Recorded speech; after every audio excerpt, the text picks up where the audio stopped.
네, 오늘 주연절 첫 번째 주일입니다. 그리고 오늘 성서 일과에 따른 본문, 우리가 크게 세 개의 본문을 보고 있는데, 먼저 이 사도행전 8장에 나와 있는 그 부분에 관한 말씀부터 드리겠습니다.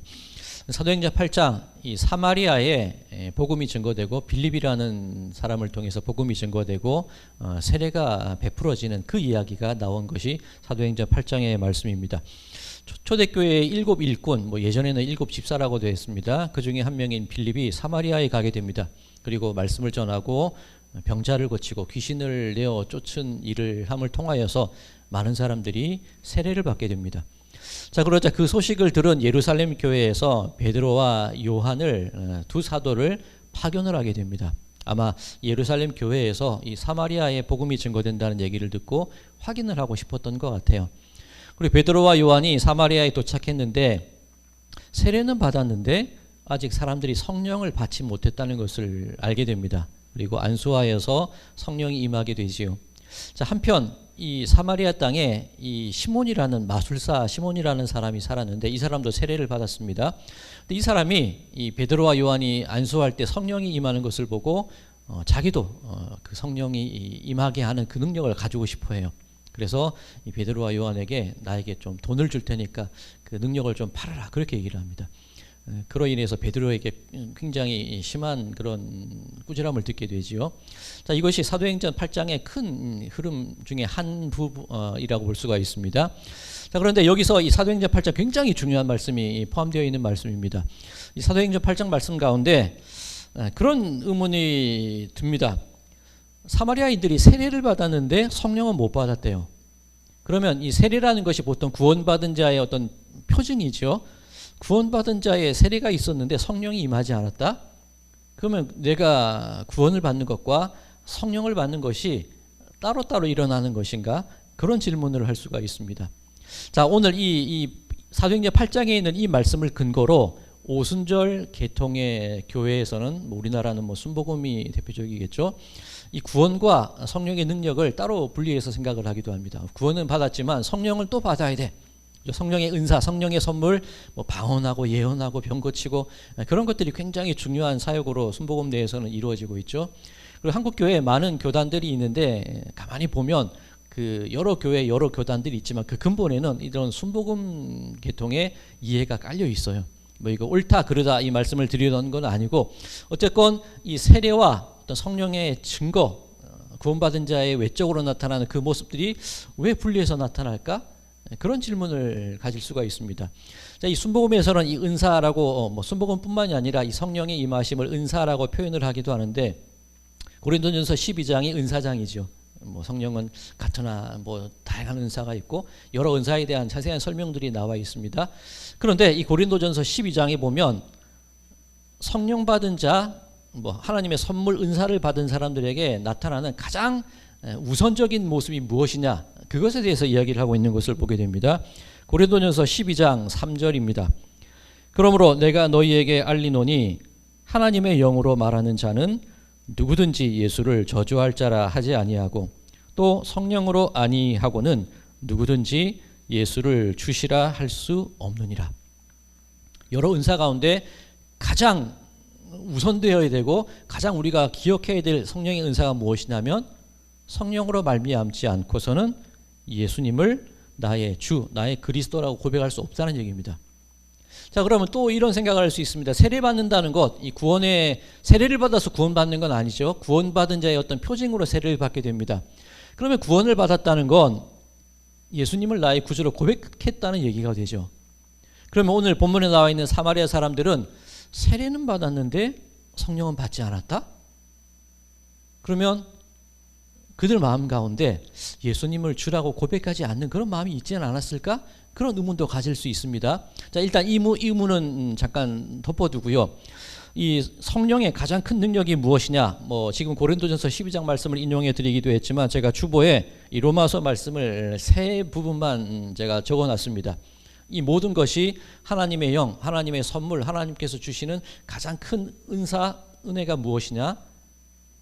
바로 우리가 예수님을 구주로 고백할 수 있게 된다는 것, 그게 가장 큰 은혜라는 거죠. 제가 이 한 절만 읽을게요. 로마서 6장 23절만 읽겠습니다. 죄의 싹은 사망이요 하나님의 은사는 그리스도 예수 우리 주 안에 있는 영생이니라. 그래서 죄와 사망에서 벗어나는 것, 예수 그리스도를, 예수님을 나의 그리스도로 고백하는 것, 그 자체가 은사고 그 자체가 성령이 임하는 거고 그 자체가 영생에 들어가는 길이라는 겁니다. 자, 그럼 이곳에 계신 모든 성도님들 성령 받으셨습니까? 예수님이 나의 구주라는 것 고백하십니까? 그러면 성령을 받으신 거예요. 외적으로 드러나는 방언, 뭐 예언, 병고침, 이거는 뭐 말 그대로 선물입니다. 성령 받은 자 여러 가지 외적인 표현일 수도 있는데 가장 중요한 것은 내 마음 가운데 구원의 확증이 있느냐, 이게 성령의 역사라는 거죠. 자, 그럼 첫 번째 질문에 대해서는 이 세례와 성령 받음, 그죠? 따로 떨어져 생각할 수는 없다. 그렇게 생각할 수 있을 겁니다. 그럼 자연스럽게 두 번째 질문이 나옵니다. 그러면 왜 사도행전 8장에서는 사마리아 사람에게 세례와 성령 임하는 것이 구분되어져서 나타났을까? 자, 이 부분은 좀 예외적인 부분입니다. 자, 조금 하나씩 한번 살펴보겠습니다. 이 마술사 시몬이 있는데 이 마술사 시몬 세례를 받았습니다. 그런데 이 성령이 임하는 것을 보고 이 사도행전 8장에는 성령이 어떻게 임했는지는 자세하게 나와 있지는 않아요. 그런데 어쨌든 이 시몬이 성령이 임하는 것을 보고 돈을 주고 좀 사고 싶다는 그런 생각을 했죠. 자, 그 부분을 제가 읽겠습니다. 사도행전 8장 18절 19절입니다. 시몬이 사도들의 안수로 성령 받는 것을 보고 돈을 들여 이르되 이 권능을 내게도 주어 누구든지 내가 안수하는 사람은 성령을 받게 하여 주소서 하니. 여기서 권능이라는 그런 단어가 나옵니다. 자, 성경에 권능이라는 단어가 참 많아요. 그런데 이 좀 추려서 대표적인 것, 권능이란 말 세 가지로 추릴 수 있는데, 첫 번째는 이 크라토스라는 단어입니다. 이 크라토스라고 할 때 어떤 정치적인 권력, 권세, 이것이 크라토스라는 단어입니다. 이 두 번째는 디나미스라는 단어가 있습니다. 오직 성령이 너희에게 임하면 너희가 권능을 받고 온 예루살렘과 유대와 사마리아와 땅끝까지, 이때 나오는 권능이 디나미스입니다. 하늘로부터 주어지는 능력, 이렇게 진짜 뭐 외적으로 드러나는 능력, 앞서 말씀드린 성령의 은사 가운데 뭐 방언을 하든지 뭐 치유를 하든지, 그리고 강력한 능력, 외적으로 나타나는 그 능력이 이 디나미스입니다. 그리고 이 마지막 이 능력, 이 마지막을 하면 세 번째는 엑소시아라는 단어인데, 이 엑소시아라는 이 능력이 어떤 능력이냐면 내 어떤 지위가 바뀌어지는 그 상태를 능력이라고 말하는 겁니다. 자, 무엇이 크라토스, 디나미스, 엑소시아, 뭐가 좋고 나쁘다 그 뜻이 아니라 이 권능을 이해하는 여러 개 중에 하나인 겁니다. 자, 예를 들어서 예수님께서 가버나움이라는 곳에 가셔서 회당에서 말씀을 가르치세요. 그때 사람들이 놀라서 말하기를 저 권위가 서기관과 같지 않구나, 그 얘기를 합니다. 그죠? 이 서기관들, 성경을 연구하고 회당을 가르치는 그 사람보다 예수님의 가르침이 더 뛰어나다는 거죠. 이때 이 권위가 서기관과 같지 않다 할 때 권위는 엑소시아라는 단어를 씁니다. 그죠? 이 서기관이라는 우리가 생각하는 어떤 영적인 지휘자들의 모습이 있었는데 그 권위보다 더 뛰어나다는 거죠. 어떤 지위가 높은 것을 말합니다. 그런데 그 가버나움 회당에 귀신 들린 자가 있어요. 예수님이 쫓아내시죠. 그때 사람들이 한 말이 무엇이냐면 저 권위와 권세가 어떻게 된 것인가. 이때 나오는 권위와 권세가 이 엑소시아라는 말과 디나미스가 같이 사용이 돼요. 즉 가르치시는 권위에 있어서는 어떤 지위로서 사람들이 이해를 했고, 귀신을 쫓아내는 그 부분에 있어서는 디나미스, 하늘로부터 주어지는 능력, 그렇게 이해를 하는 겁니다. 자, 좋고 나쁘고가 아니라 이런 것들이 있다는 겁니다. 그러면 오늘 본문에서 마술사 시몬이 그 권능, 내가 좀 사고 싶습니다 할 때 이 권능은 어떤 단어를 썼을까요? 엑소시아를 씁니다. 또 재미있는 게 뭐냐면 이 빌립이 사마리아 성에서 큰 권능을 행하거든요. 자, 그 부분이 어떤 부분이냐면 사도행전 8장 13절입니다. 시몬도 세례를 받은 후에 전심으로 빌립을 따라다니며 그 나타내는 표적과 큰 능력을 보고 놀라니라. 빌립이 행한 이 능력이라는 단어는 디나미스를 써요. 이게 어떤 의미냐면 이 빌립은 디나미스, 그 권능으로 사마리아 성에 놀라운 이적들을 행하는 겁니다. 이 디나미스는 하늘로부터 주어진 거죠. 하나님에게 근원이 있는 힘입니다. 근데 그것을 바라보는 마술사 시몬의 마음에는 이거 엑소시아로 보는 거예요.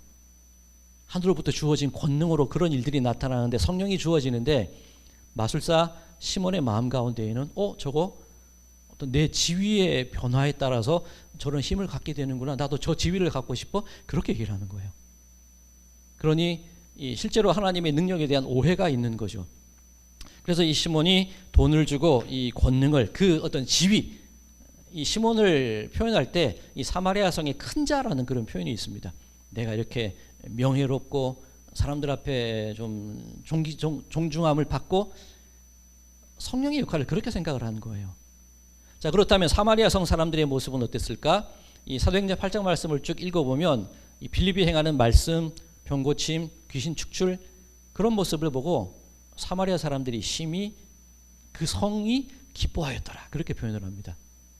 그렇다면 이 사마리아에 있는 사람들은 빌립에 의해서 일어나는 그 일들, 성령의 역사를 바라볼 때 올바른 이해가 있었다는 얘기입니까? 아니면 없었다는 얘기입니까? 없다는 거예요. dynamis, 하늘로부터 주어지는 능력이 아니라 엑소시아, 내가 가지는 그 능력, 내 지위에 의해서 이 모든 일들이 일어난다. 그럼 이 사람들이 받았던 세례는 그 마음으로부터 우러나는 성령에 의해서 예수를 주라고 고백하는 세례였다는 얘기일까요? 아마 그렇지 않았다는 겁니다. 예수님께서 말씀하시기를 물과 성령으로 거듭나지 않고는 하나님 나라에 들어갈 수 없다. 그죠? 이 세례라는 행위뿐만이 아니라 그 이전에 성령을 통하여서 나에게 영생이 주어졌다는 것, 예수가 주시라는 고백이 함께 있을 때 그 세례가 구원의 세례가 되는 거죠. 자, 그러면 이 사마리아에서 일어났던 이 세례는 어떻게 보면 그런 올바른 믿음의 고백들은 아니었고 이후에 사도들로 말미암아 예루살렘 어떤 사도 권위의 문제가 있기도 합니다. 사도들로 말미암아 참다운 어떤 성령의 변화, 그리스도에 대한 확증 그런 일들이 일어났다. 그렇게 이해가 할 수가 있는 겁니다. 자, 여기까지가 오늘 설교의 서론입니다. 서론이 좀 길었죠. 이제 본론으로 한번 들어가 볼까요? 오늘 주요 본문으로 삼은 이 누가복음 말씀을 살펴보도록 하겠습니다. 자, 이 누가복음 3장 예수님께서 세례 받으시는 그 모습이 드러나는 것이 누가복음 3장입니다. 자, 사람들이 이 세례 요한에게 몰려들지요. 이 세례라는 것, 요한의 세례, 회개하여 죄사함 받는 세례를 받으라. 그 얘기를 합니다. 즉, 이 세례라는 것, 이 고린도전서 10장인가요? 모세로 인하여서 그저 구름과 바다를 건너므로써 저들이 세례를 받았다. 이전에 과거의 죄된 삶을 끊어버리는 것, 중생, 거듭남, 새롭게 태어나는 것, 그것을 세례라고 얘기를 하는 겁니다. 자, 그러면 또 의문이 들어요. 세례라는 것이 내 죄된 과거의 모습을 끊어버리고 새로운 생명으로 나가는 것, 과거에 내가 죽고 중생의 길로 새롭게 거듭나는 길로 나가는 것이 세례라면 예수님은 세례를 받으실 필요가 없으시지 않나요? 그죠? 죄가 없으신 분인데 굳이 세례를 통해서 거듭날 이유가 없으신 분이에요. 그럼 예수님이 세례는 왜 받았을까? 자, 이 부분은 마태복음에 이렇게 기록이 되어 있습니다. 마태복음 3장 15절입니다. 예수께서 대답하여 이르시되 이제 허락하라. 우리가 이와 같이 하여 모든 의를 이루는 것이 합당하니라 하시니 이에 요한이 허락하는지라. 예수님이 세례받으러 나오시니까 이 세례 요한이 안 된다는 거예요. 그죠? 오히려 제가 예수님께 세례받아야 되는데 무슨 말씀이십니까? 예수님께서 허락하라. 이것이 의를 이루는 일이다. 그렇게 말씀을 하세요. 여기서 말하는 의가 무엇일까? 로마서 3장 율법이 아니라 새로운 하나님의 의가 나타났으니 그 의가 무엇입니까? 믿음으로 말미암아 하나님께서 의롭다고 인정해 주시는 의, 그리고 그 의는 그리스도 예수의 피로 말미암아 하나님께서 그 죄를 없다고 해주시는 그것이 하나님의 의라는 겁니다. 그럼 예수님이 세례받으러 나오셨을 때 예수님이 죄가 있으셔서 중생하기 위해서 세례받은 것이 아니라 하나님의 의를 드러내는 과정이래요. 그 말은 내가 죽어야 이 사람들에게 구원과 생명이 전해지는 거야. 그 말씀을 하시는 거예요. 예수님의 세례는 중생의 세례가 아니라 당신의 죽으심, 하나님의 새로운 의가, 구원의 의가 드러나게 되는 과정이 이 세례입니다. 자, 그리고 이 세례 받으신 이후에 예수님께서 세례 받으신 이후에 어떤 드러나는 현상들이 있었습니다. 누가복음 3장 21절에 보면 예수께서 세례 받으시고 기도하실 때 첫 번째 하늘이 열리고 두 번째 성령이 비둘기의 모양으로 오시고 그 다음에 하늘에서 소리가 나서 이는 내 아들이라 내가 너를 기뻐하노라 그렇게 말씀을 하시는 겁니다. 자, 이 성부, 성자, 성령이 함께 계신 그 모습입니다. 자, 하늘이 열리고 성령이 비둘기같이 임하셨대요. 다른 모습도 많은데 왜 하필이면 비둘기 같은 모양일까요? 그죠? 많은 성화나 지금 그 교회의 전통 속에서 보통 비둘기 모양하면 성령을 의미합니다. 왜 하고 많은 이미지들 가운데 비둘기였을까? 이 노아의 방주, 하나님께서 물로 세상을 심판하시고 모든 사람이 죽음 가운데 있을 때 노아 가족만 그리고 그 안에 타 있는 동물 생명들만 그죠? 그 물 위에 떠서 유랑을 해요. 모든 죽음의 바다 가운데서 어떻게 해야 될지 어디로 가야 될지 어떻게 생명이 이어져 가야 될지 알지 못할 때 그때 나뭇가지를 물고 온 동물이 바로 비둘기죠. 우리가 이 죽음의 바다 같은 곳을 떠다니고 있을 때 도무지 희망도 찾을 수 없고 절망과 그런 비참함 가운데 놓여 있을 때 우리에게 생명을 주는 존재 그분이 성령님이시라는 것이 이 비둘기의 형상으로 표현이 되는 겁니다. 자, 이 부분 해결이 됐고 자 그러면 너는 내 사랑하는 아들이라 내가 기뻐하는 자로다 이 말씀은 왜 하셨을까? 하나님이 아버지고 예수님이 아들이다 이 성부와 성자의 관계를 설명하시는 걸까? 뭐 그럴 수도 있습니다만 자 이제 오늘 성서일과 세 본문 가운데 나머지 한 본문을 봐야 될 때가 왔습니다. 이사야 말씀입니다. 이사야 말씀 오늘 어디지요? 이사야 43장이 되지요. 자, 이사야 43장 1절 이렇게 시작이 됩니다.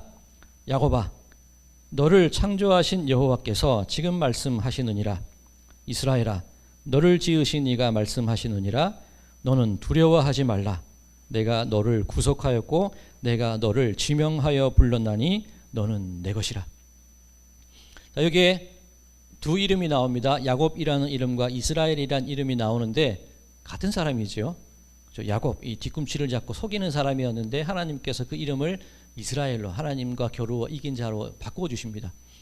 그러면 이 야곱이라는 사람이 이스라엘로 변화되는 과정 속에서 야곱의 노력이 중요합니까? 아니면 변화시켜 주시는 하나님의 능력이 중요한 겁니까? 변화시키는 하나님의 능력이 중요한 거죠. 이 성경에도 있잖아요. 야곱아 너를 창조하신 여호와께서 이스라엘아 너를 지으신 이가. 근데 이스라엘이라는 민족으로 생각하지 마시고 우리가 야곱이었다가 이스라엘로 바뀐 사람들입니다. 그렇죠. 사기꾼이고 세상 가운데 있다가 하나님의 속한 자로 변화되었는데 그 모든 우리의 변화의 근거가 어디에 있다는 거죠? 나를 창조하시고 나를 지으신 이가 하나님이시라는 거죠. 또 우리 존재의 변화는 그 근원은 하나님께 있다는 그런 뜻이 되는 겁니다. 자, 우리 서론에 살펴봤던 사도행전 8장으로 다시 한번 돌아가겠습니다. 사도행전 8장 시작이 어떻게 시작이 되냐면 예루살렘 교회에 큰 박해가 있었다는 말씀으로 시작이 돼요.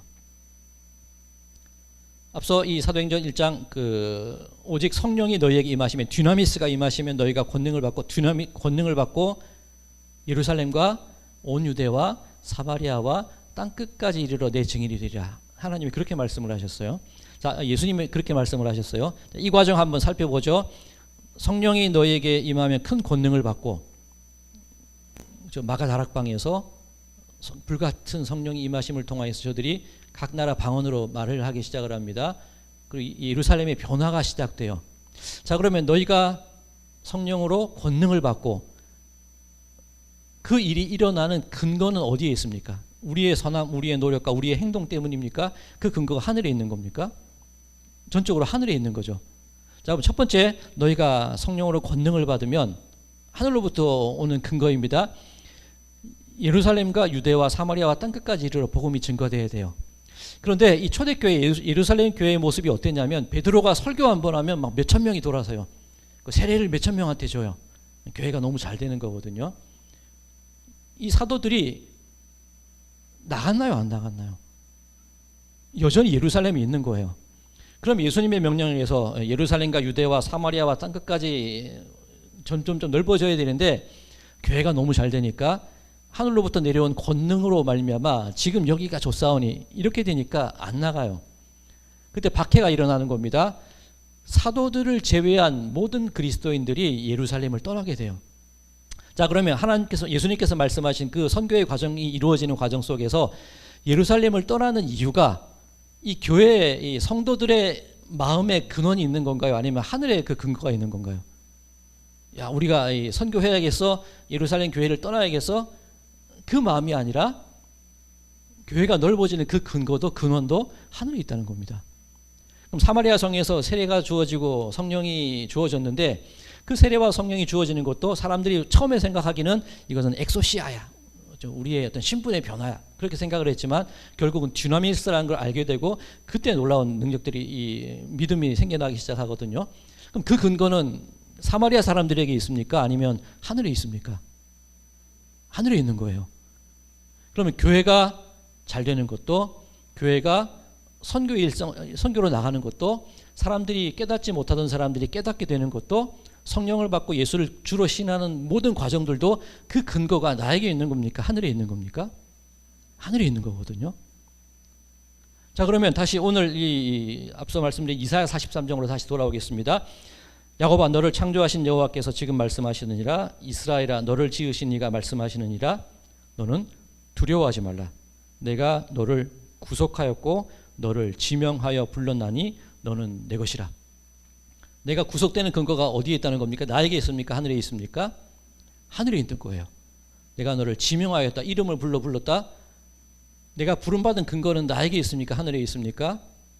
하늘에 있습니다. 너는 내 것이라.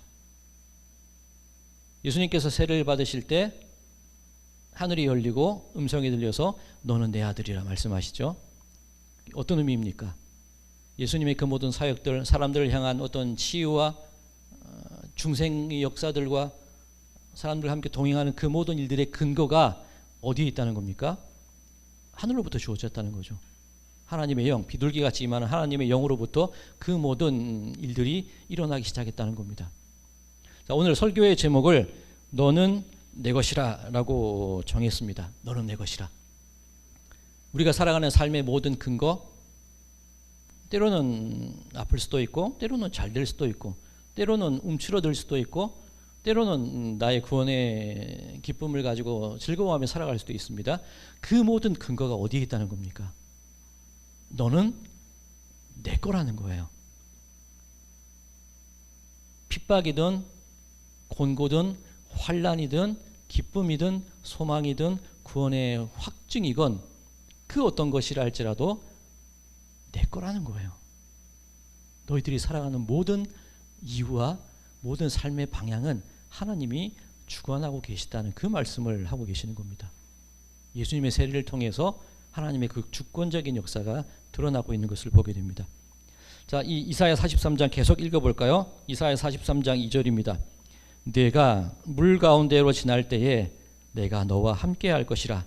강을 건널 때에 물이 너를 침몰하지 못할 것이며 내가 불 가운데로 지날 때에 타지도 아니할 것이요 불꽃이 너를 사르지도 못하리니 대저 나는 여호와 네 하나님이요 이스라엘의 거룩한 이요 내 구원자임이라. 자, 물 가운데로 지난다. 어떤 이야기들이 생각납니까? 앞서 말씀드린 노아의 대홍수, 그 가운데서 성령의 인도하심으로 하나님의 역사하심으로 다시 인류가 시작이 되죠. 또 어떤 것이 생각납니까? 출애굽할 때 애굽과 바로의 군대가 쫓아옵니다. 홍해를 건너게 돼요. 홍해를 건너므로써 세례를 의미하죠. 홍해를 건너므로써 내가 새로운 생명을 얻게 되고 새로운 삶이 시작되는 겁니다. 또 물을 건너는 게 어떤 의미가 있습니까? 가나안 땅으로 들어갈 때 요단강이 눈앞에 있습니다. 그때 언약궤를 들고 그 언약궤를 든 제사장들이 요단강에 발을 딛자마자 갈라져요. 그 언약궤 시은좌라고도 하고 예수 그리스도를 의미하는 것이죠. 그 모든 과정들, 두려움, 죽음, 약속을 이루어가는 그 모든 과정들, 그 속에서 전적인 하나님의 은혜로 말미암아 그 물 가운데서도 내가 해함을 받지 않고 죽임을 당하지 않고 갈 수 있다는 그 얘기입니다. 근거가 하늘에 있는 거예요. 자, 불 가운데 지날지라도 타지도 아니할 것이요 불이 너를 사르지도 않을 것이다. 또 누가 생각이 나죠? 다니엘과 세 친구 사드락 메삭 아벳느고, 이 바벨론에서의 어떤 그 왕의 칙령들을 어겼는 이유로 불 속에 던져져요. 불타는 평소보다 7배나 뜨거운 풀무에 던져져요. 3명이 던져졌는데 밖에서 보니까 안에 4명이 있더라. 그 얘기잖아요. 어떻습니까? 그 타는 불 속에 3명이 들어갔는데 4명의 형상이 있다? 너는 내 거야. 그러니까 그 불 속에서도 타지 않을 거야. 죽지 아니할 거야. 그 생명 구원의 근거가 전적으로 하늘에 있다는 겁니다. 또 이 불 가운데로 지난다. 누가 생각나십니까? 욥이지요. 나의 길 오직 그가 아시나니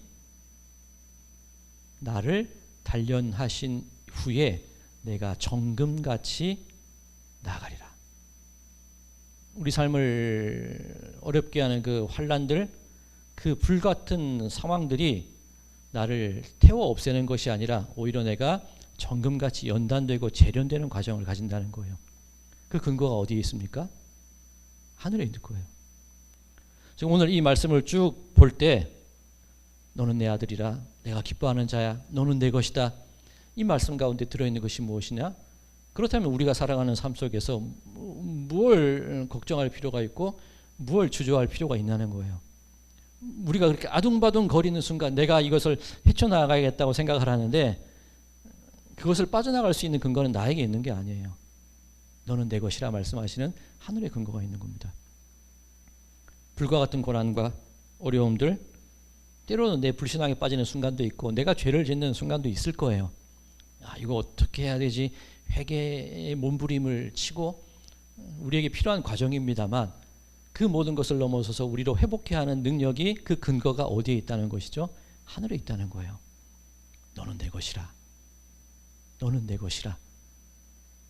굉장한 확증의 하나님의 말씀 선언이 아닐 수가 없습니다. 사랑하는 성도 여러분들, 올 한 해 살아가실 때 우리가 꼭 기억해야 될 말, 너는 내 것이라. 내 모든 삶의 근거가 하늘에 있음을, 내 모든 구원의 근거가 하늘에 있음을, 내 모든 환난을 헤쳐나가는 그 힘의 근원이 하늘에 있음을, 그리고 내 삶이 평강을 얻게 되는 모든 근원의 힘이 하늘에 있음을 기억할 때에 아마 우리들의 삶, 불 속에서도 물 속에서도 담대함으로 감사함으로 어려움 속에서도 나의 치열함이 아니라 하나님의 그 도우심으로 모든 일들을 이기며 헤치며 나가게 될 줄로 믿습니다. 너는 내 것이라. 그 말씀 기억하시고 담대함으로 기쁨과 소망, 구원받은 자의 능력 가운데 살아나가시는 그 기쁨의 평안의 삶이 되시기를 주님의 이름으로 간절히 축원드립니다.